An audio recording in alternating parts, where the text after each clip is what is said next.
couple more ways today in which your will might end up being legally invalid, even though you've made it and signed it and witnessed it and everything. And this is particularly relevant if you've made your will yourself, if you've drafted it yourself. Very popular thing to do, got nothing against it, it's just that you've got to be careful and you've got to do it right, okay?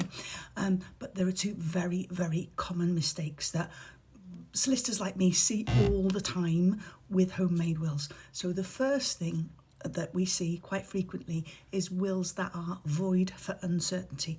What that means basically is that the way a will has been drafted is not clear enough.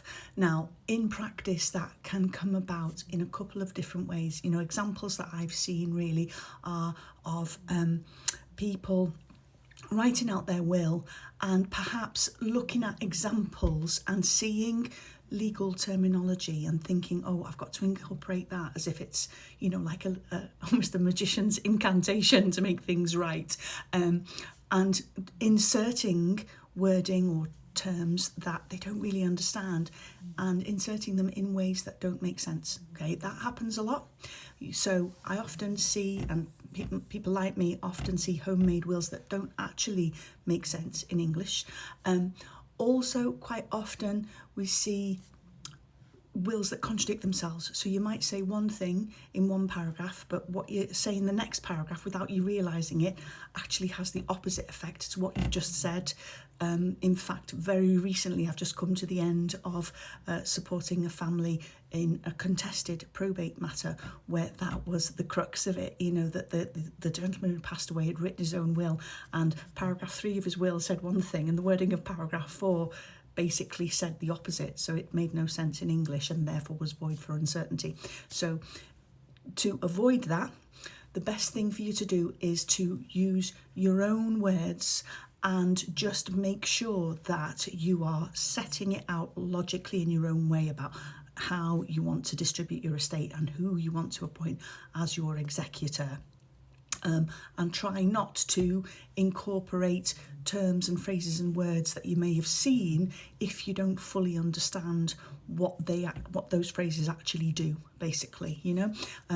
If a will doesn't make sufficient sense and doesn't clearly show how your estate is to be distributed after you've passed away, then the probate service will completely invalidate that will, saying that it is void for uncertainty. Or they can just say, look, this particular paragraph makes no sense. It doesn't effectively distribute this part of the estate, so we're going to completely disregard that paragraph. That paragraph is void for uncertainty, but the rest of it's okay. Basically, that happens a lot. Another very, very frequent mistake is leaving yourself partially intestate. So what I mean by that is that a lot of homemade wills will say, I leave this amount of money to this person, this amount of money to that person, I leave this item to this person, that item to that person, like a gift list, as it were.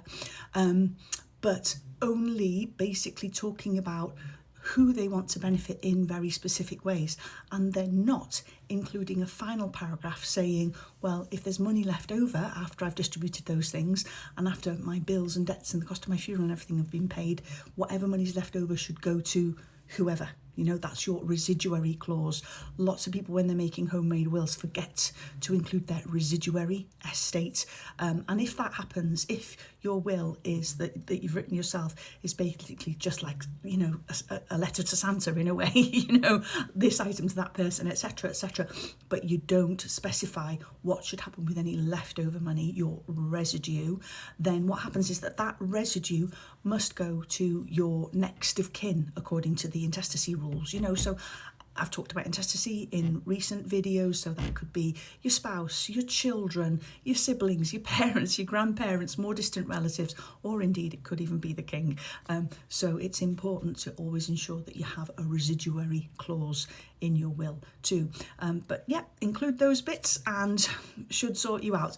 But obviously the better thing to do is get a bit of support and maybe get some professional help. It's not expensive. It's something that is very sensible to do because you've got somebody trained who knows what those pitfalls are and as a matter of routine avoids them, basically, you know. And of course, you know, if what I've talked about in this video raises any questions for you and you want to know a little bit more, just feel free to drop me an email with your question. I'll be very, very happy to respond and give you the information that you want. My email address is included in the description to this video. So I'll talk to you soon. Take care. Bye.